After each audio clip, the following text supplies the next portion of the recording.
नमस्ते नमस्कार दोस्तों। तो समर सिंह जी का एक सॉन्ग का अपडेट लेकर आ गया हूँ और उस सॉन्ग का नाम है कमर वन नो। यही सॉन्ग है कमर वन नो। ये थंबनेल देख सकते हैं बगल में। यही प्यारा सॉन्ग रिलीज़ हो रहा है और कब हो रहा है इसका मैं फुल जानकारी दे देता हूँ। अगर उससे पहले अगर हमारे चैनल पर नए हैं तो चैनल को सब्सक्राइब करके बेल आइकन को प्रेस कर लीजिए, क्योंकि मैं भोजपुरी से जुड़ी हुई जानकारी, खबरें और भोजपुरी गाने का अपडेट अपने चैनल पर लाता रहता हूँ दोस्तों। तो बता देता हूँ, समर सिंह और कविता यादव की आवाज़ में कमर वन नो यही सॉन्ग है।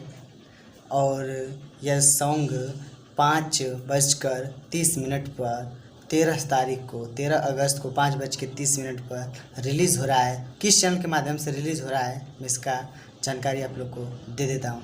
नव भोजपुरी चैनल से यह प्यारा सॉन्ग रिलीज़ हो रहा है। तो आप लोग ज़्यादा से ज़्यादा इस गाने को सपोर्ट करिए, प्यार दीजिए। हमारे चैनल को भी सब्सक्राइब करिए, प्यार दीजिए दोस्तों।